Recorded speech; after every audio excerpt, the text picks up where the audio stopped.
Assalamu alaikum, 6th class. This is the science lecture 2. Today is the 8th December 2020.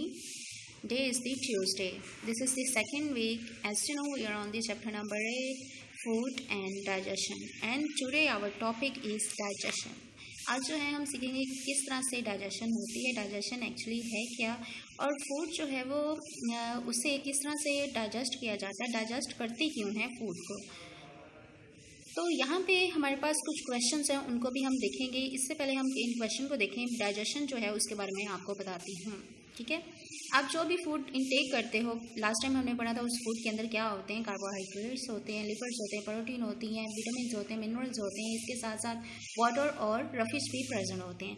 अब इन तमाम जो है जितने भी ये मॉलिक्यूल जो हमारी फूड के अंदर प्रेजेंट होते हैं, ये लार्ज मॉलिक्यूल होते हैं। डाइजेशन के थ्रू इन लार्ज मॉलिक्यूल्स को स्मॉल मॉलिक्यूल्स के अंदर कन्वर्ट कर दिया जाता है। ठीक है, तो डाइजेशन क्या है, हम फूड को क्यों डाइजेस्ट करते हैं। फूड डाइजेस्ट जो है वो इसलिए की जाती है ताकि जो हमारी फूड जो है उसके अंदर लार्ज जो मॉलिक्यूल होते हैं उनको स्मॉल मॉलिक्यूल में कन्वर्ट किया जाए। क्यों स्मॉल मॉलिक्यूल्स में हम कन्वर्ट करते हैं, क्योंकि हमारा जो ब्लड है उसके अंदर अब्जॉर्प्शन जो है वो स्मॉल मॉलिक्यूल की होती है। तो जब स्मॉल मॉलिक्यूल होंगे तो तभी अब्जॉर्प्शन होगी प्रोटीन की, लिपिड की, कार्बोहाइड्रेट की। ठीक है, उसकी अब्जॉर्प्शन होगी हमारी ब्लड के अंदर, और फिर ही वहाँ से मटेरियल जो हैं वो पास होंगे। ठीक है, तो अब देखिए यहाँ पे मैं आपको एग्जांपल देती हूँ कार्बोहाइड्रेट्स की। कार्बोहाइड्रेट्स जो है वो एक लार्ज मॉलिक्यूल है, हमने फूड खाई, ठीक है, उसके अंदर कार्बोहाइड्रेट्स था।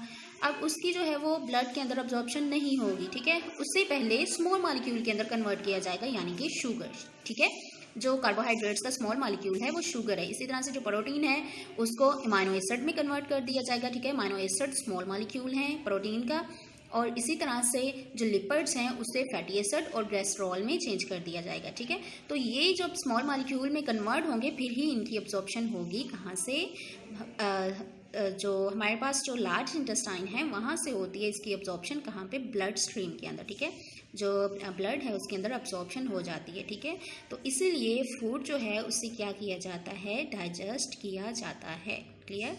Here we have a question. Question number 1 is the why must food be digested? अब इसका आंसर हम देखते हैं। Only very small molecule of food can be absorbed by the body and passed into the bloodstream.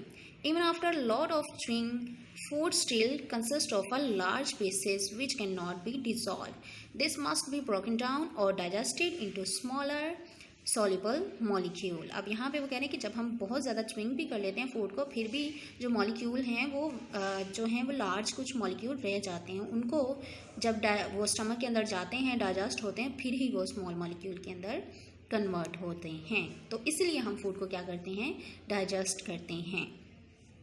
Clear. And the next question is the what do enzymes do.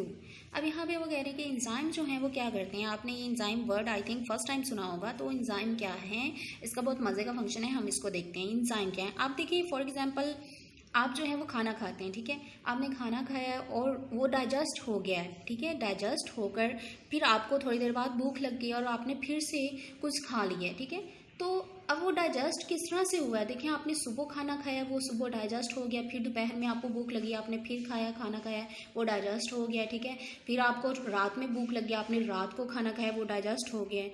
तो वो process जो है हमारी बॉडी के अंदर होते हैं बायोकेमिकल रिएक्शंस। ठीक है, बायोकेमिकल रिएक्शंस कहते हैं, जितने भी लिविंग ऑर्गेनिजम्स के अंदर जो रिएक्शंस होते हैं उनको बायोकेमिकल रिएक्शंस बोलते हैं।